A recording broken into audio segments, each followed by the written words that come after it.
Jepara, Jawa Tengah, tanggal dan bulan di tahun 1891. Tahun itu Kartini kecil tidak bisa berhenti bersedih. Kedua orang tuanya, Raden Mas Adipati Aryo Sosonerat dan Ajeng Masirah, menyampaikan sebuah berita yang membuatnya terkejut. Sudah waktunya baginya untuk berpungut seperti gadis kerudungnya lainnya yang berhenti sekolah dan bersembunyi di balik tembok yang tinggi. Pak, Trini ingin melanjutkan sekolah. Trini ingin menjadi gadis primawati yang cerdas, memiliki cita-cita membuat dunia ini terang. Trini tak mau dipingit. Trini ingin melanjutkan sekolah, Pak, Bu. Tidak, Trini. Bapak tidak bisa menuruti permintaanmu. Ini adalah tradisi adat istiadat sejak dulu. Perempuan tidak perlu bersuara tinggi, nak. Sudah saatnya untukmu dipingit mempelajari segala hal yang harus dikuasai oleh seorang perempuan, kemudian menikah dengan orang yang tepat.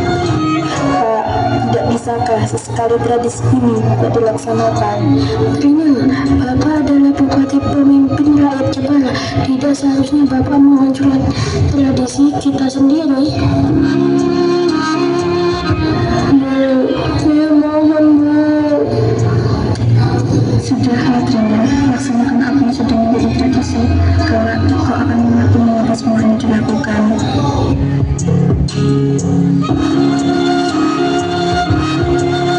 Kartini adalah anak perempuan tertua, maka ialah yang pertama kali merasakan bagaimana rasanya dipingit.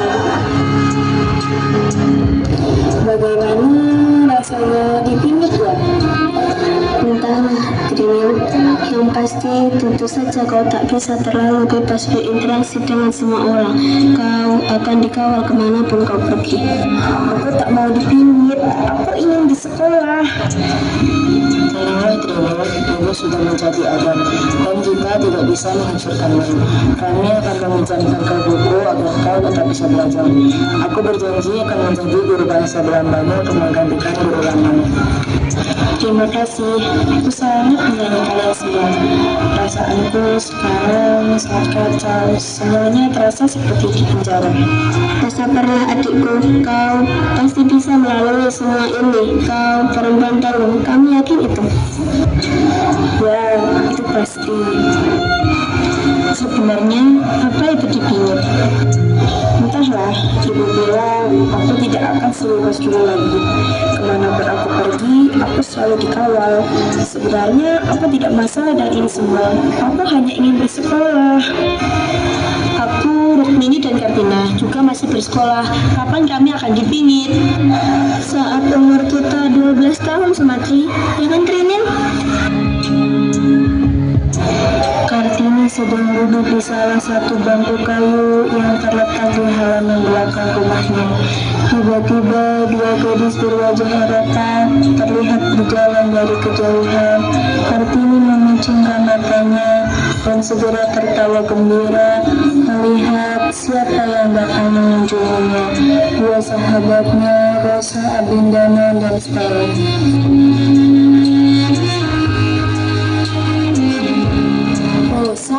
Stella. Hai Kartini, bagaimana kabarmu? Secara fisik, aku memang baik-baik saja, tapi aku tidak bisa memungkiri bahwa batinku terasa perih. Kalian tahu kan, aku tidak bisa berdiam diri. Kami mengerti Kartini, kami pun sangat merindukanmu. Tidak ada lagi gadis berbumi yang cerdas dan ceria sepertimu. Kelas terasa sangat sepi sekali. Aku juga sangat merindukan kalian. Aku ingin kembali, tapi tradisi ini membuatku tidak bisa melakukan apa yang benar. Aku pun mengerti dengan tradisi itu, Kartini. Apa salahnya perempuan bersekolah? Aku juga berpikir seperti itu. Kalau kau tak sekolah, apa yang kau lakukan, Kartini? Aku hanya melakukan apa yang dilakukan perempuan itu dilakukan selayaknya. Kemudian aku akan menikah. Itulah yang dikatakan ibuku. Pak Kartini, kau harus bersabar. Kalau kau membutuhkan bantuan kami akan selalu ada untukmu. Terima kasih, Stella, Rosa. Kartini, ini kami bawakan buku-buku untukmu. Beberapa di antaranya berbahasa Belanda. Kau bisa mempelajari dari buku-buku ini. Sungguh, aku tidak bisa mengatakan apapun lagi. Tidak apa-apa, Kartini. Kami berjanji nanti akan mengunjungimu lagi dengan Ani dan Vanko. Kami akan membantu melewati masa-masa sedihmu. Hari-harinya pun diisi dengan semua hal yang katanya harus bisa dilakukan oleh wanita sejati. Ditambah dengan belajar bahasa Belanda melalui buku-buku yang dipinjamkan oleh sahabat-sahabatnya dan kakaknya Raden Mas Buson.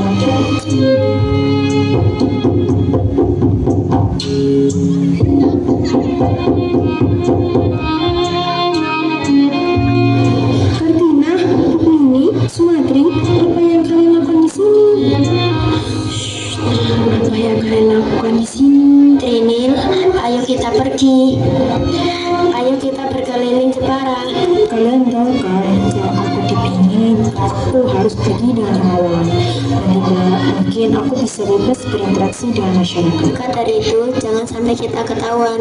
Bapak dan Ibu sedang pergi. Ayo kita pergi. Kami bertiga akan mengawalmu. Baiklah, kalian tunggu di sini.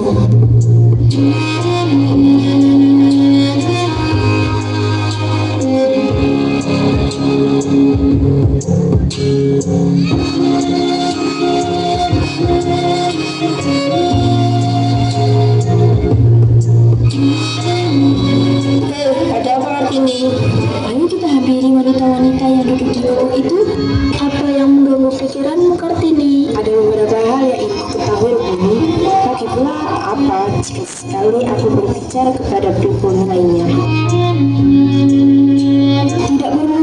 Apakah kalian putri-putri Adipati Arya Susraningrat? Ya, bagaimana ibu bisa tahu? Tentu saja, beliau adalah Bupati Jepara. Kami beberapa kali melihat kalian bersama dengan Bapak Bupati. Mengapa kalian pergi tanpa pengawalan? Apa kalian tak dipingit? Bolehkah saya bertanya? Tentu boleh. Apakah memang dipingit adalah hal yang harus dilakukan oleh seluruh masyarakat pribumi? Tentu saja.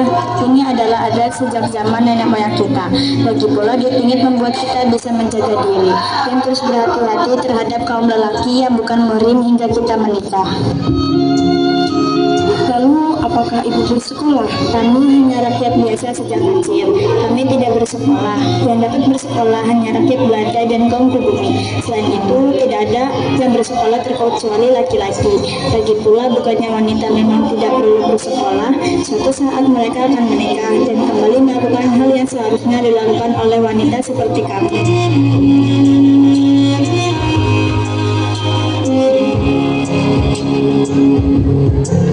Rosa, dengan siapa kau kesini? Apa kau bersama dengan sahabat-sahabat yang lain? Tidak, Kartini. Aku bersama kedua orang tuaku. Benarkah? Kalau begitu, aku ingin bertemu dengan mereka. Sudah lama aku tidak bertemu dengan Tuan dan Nyonya Apin Ganan. Bentar, Kartini. Ada yang harus kubicarakan denganmu. Aku harus pergi, Kartini. Apa maksudmu, Rosa?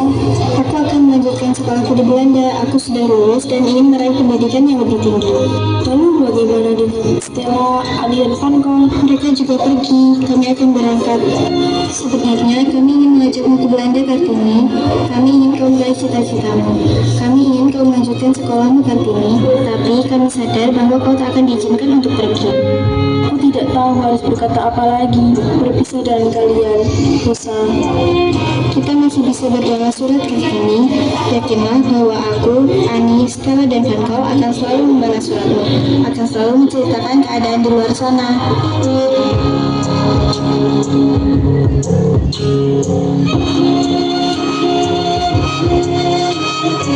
Hari-hari dilewati oleh Kartini dengan lebih bersemangat.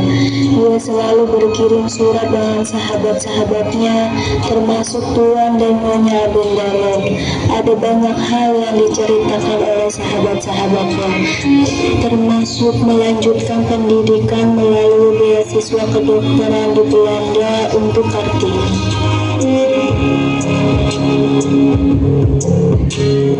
Bagaimana dengan pendapat ibu mengenai beasiswa kedokteran itu, Bu?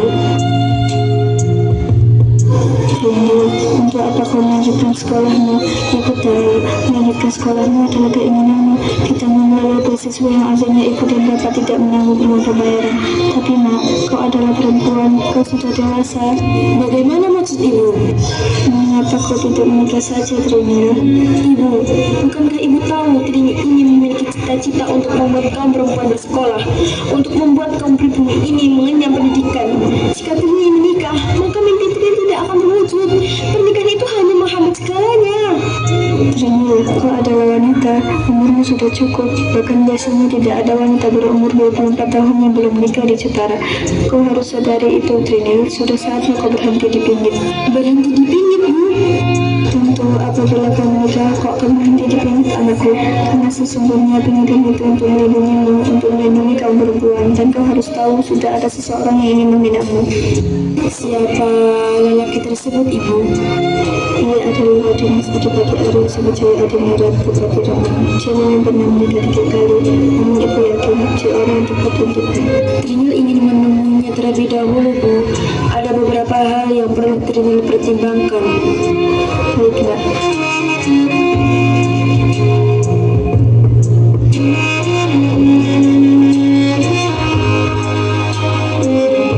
Kartini, kedua orang tuanya, Kardina, Panji, dan Rusena berdiri di ambang pintu, menunggu kehadiran sosok yang sudah ditunggu-tunggu. Jantung Kartini berdegup kencang, pikirannya kacau. Ia masih belum siap bagaimana jika lelaki itu akan menghambat mimpinya.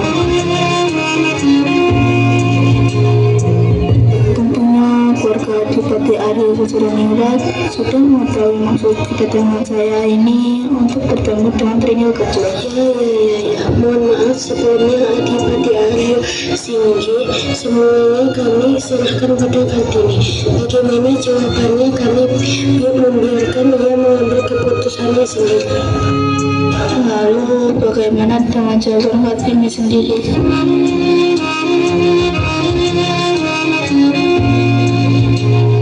Bapak, Ibu, bolehkah Trinil berbicara berdua saja dengan Raden Mas Adipati Aryo Singgih Joyo Adiningrat? Baiklah. Ada beberapa hal yang ingin saya tanyakan, Raden Mas. Tentu, apakah itu Kartini? Saya mempunyai cita-cita untuk membangun sekolah bagi kaum perempuan, khususnya perempuan. Ya, setidaknya mereka tidak berada dalam keterbelakangan. Saya ingin wanita disamaratakan dengan laki-laki. Saya ingin wanita tidak lagi ditindas dan menjadi kaum yang lemah. Bagaimana dengan pendapat Adipati sendiri? Sungguh, bagi saya hal itu sangat mulia. Saya juga sempat memikirkan hal tersebut. Namun, ada beberapa hal dan pertimbangan yang membuat saya melaksanakannya.